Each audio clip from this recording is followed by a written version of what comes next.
eu preciso trazer aqui para vocês algumas questões, alguns elementos muito basicões de direito tributário, alguns poucos, tá? Primeiro, o fato gerador, para quem não sabe, é aquele acontecimento da vida real, que dispara o gatilho do tributo, que faz o tributo ser devido, ok? Vendeu alguma coisa para alguém no comércio, ICMS. Doou no momento que o cara recebe, pronto, ITCMD. Morreu no momento que fechou os olhos, já é devido ITCMD. Por aí vai, tá? Esse é o fato gerador. No tributo tem ainda a alíquota, que é aquele percentual sobre o qual o imposto incide. Então, por aí, ITCMD é 8%, ITBI é 3%, tem lugar que é 1,5%, tem lugar que é 2%, entendeu? ISS, mínimo é 2%, e por aí vai, você tem a alíquota. E você tem também a base de cálculo. A base de cálculo, ela é muito importante, porque é em cima do que vai incidir o imposto. Em cima do que vai incidir aquela alíquota. É sobre o quê? Porque não adianta nada que o imposto aqui é baratinho, a alíquota é barata. Se a base de cálculo for gigante, o imposto é gigante, ok? É gigante. Então, em cima do quê? E existe um momento de toda a constituição do crédito tributário que ele é determinante para isso, que é ele que vai dizer o seguinte, olha, aconteceu ou não aconteceu o fato gerador, qual é a alíquota, qual é a base de cálculo, quem é o contribuinte, quem é o co-obrigado, o que vai dizer tudo a respeito de um tributo. É um ato que se chama lançamento. E por que isso é tão importante? Tão importante para o nosso estudo de hoje aqui. Entender uma coisa chamada lançamento tributário. Porque é no ato de lançamento tributário que os municípios podem, em determinadas situações, dizer se aquele valor que você está praticando é correto ou não. Vamos entender isso bem. Lançamento tributário. Existem algumas modalidades de lançamento tributário, eu não vou falar de todas elas, vou só mencionar. Existe a regra do lançamento tributário é a declaração. É a declaração. Então, mas então declaração de imposto de renda? É isso aí, declaração de imposto de renda. Existe também a homologação. Por exemplo, ICMS. O comerciante vai lá e pratica. E depois vem o Estado e homologa. Ou homologa ou deixa passar o prazo decadencial, que normalmente é isso que acontece, e deixa de ser devido. Existe, por exemplo, o lançamento de ofício, IPTU. O IPTU chega um carnê na tua casa dizendo tudo. Quem é o contribuinte, qual é a base de cálculo, qual é a alíquota, qual é tudo. Tudo ali. Mas essa não é a regra é a declaração. Olha só, a regra é a declaração. Fica comigo, a regra é a declaração. E no caso do ITBI, vai ser feito por declaração. Vai seguir a regra. Mas existe também uma modalidade de lançamento tributário que é quando a fazenda desconfia da declaração e ela faz o arbitramento. Só que o arbitramento, ele não é ao léu, entendeu? Não é a Bangu.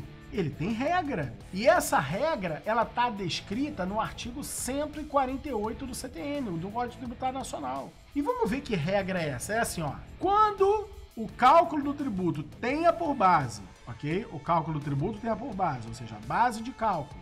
Ou toma em consideração o valor ou o preço dos bens. O valor ou o preço de bens. Direitos, serviços, atos jurídicos, a autoridade lançadora, mediante processo regular, o arbitramento aqui, arbitrará aquele valor ou preço sempre que sejam omissos ou não mereçam fé as declarações. Olha o que eu falei, a regra é declaração, E quando a lei coloca esse sempre que aqui, o que a lei está fazendo, o sempre que você vai ler assim, apenas quando.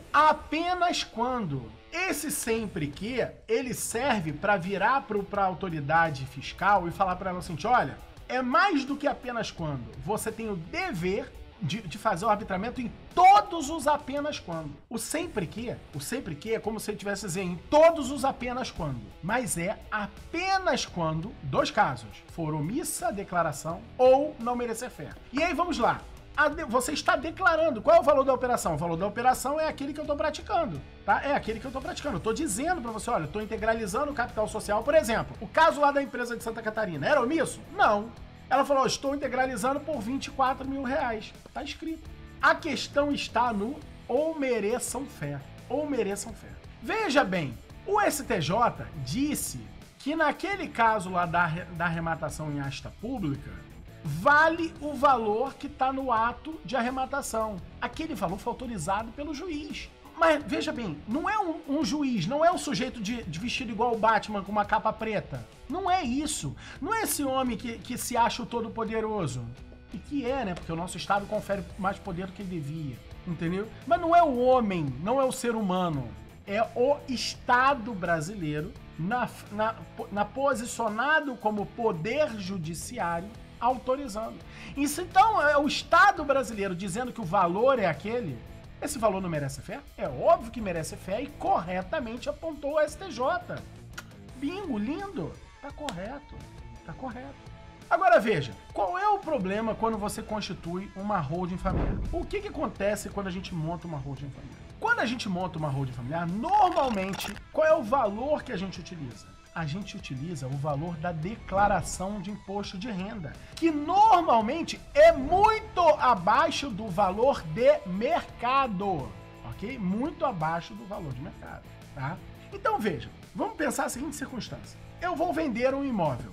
Eu sou obrigado a pagar ITBI com base em alguma tabela do município? Não! Ah, mas eles cobram, mas está errado. Não é porque diz... Gente, não é porque diz uma lei municipal que a coisa não está errada. Entenda isso. Por quê? Porque o nosso sistema tributário não é municipal. O sistema tributário é nacional e ele tem que respeitar, tem que ser igual no Brasil inteiro. Tem que ser igual no Brasil inteiro. Então veja, eu vou vender um imóvel que vale R$1 milhão. Cara, eu não tô conseguindo comprador de jeito nenhum. Vou vender essa jossa a 850. Por quanto que o comprador vai pagar ITBI? Eu não sei quanto o município daquela cidade vai cobrar. Mas o certo é pagar sobre 850. Porque é feito por declaração, é verdade, é feito com base no valor do bem. No valor da operação, no valor da venda. Ok? Agora, vou botar um imóvel dentro da empresa. Um imóvel vale no mercado R$1 milhão. Mas eu vou botar na empresa por R$300 mil, que é quanto está na declaração. Vai entrar por R$300 mil de verdade? Sim, de verdade. Pô, mas aí é mole, né, Márcia? Aí vai por qualquer valor, só botar lá. Não. Não é assim. Lembra quando eu falei que o ato de arrematação, ele é precedido de uma autorização do Estado personificado num ser humano, o juiz. Mas é o Estado. Quando a gente escolhe fazer pelo valor da declaração, não é outro Estado, é o mesmo Estado. É o mesmo Estado brasileiro que está autorizando. Não é outro Estado, é o mesmo Estado que está autorizando você usar esse valor. Aonde? No artigo 142 do Decreto 9.580, que é o regulamento do imposto de renda.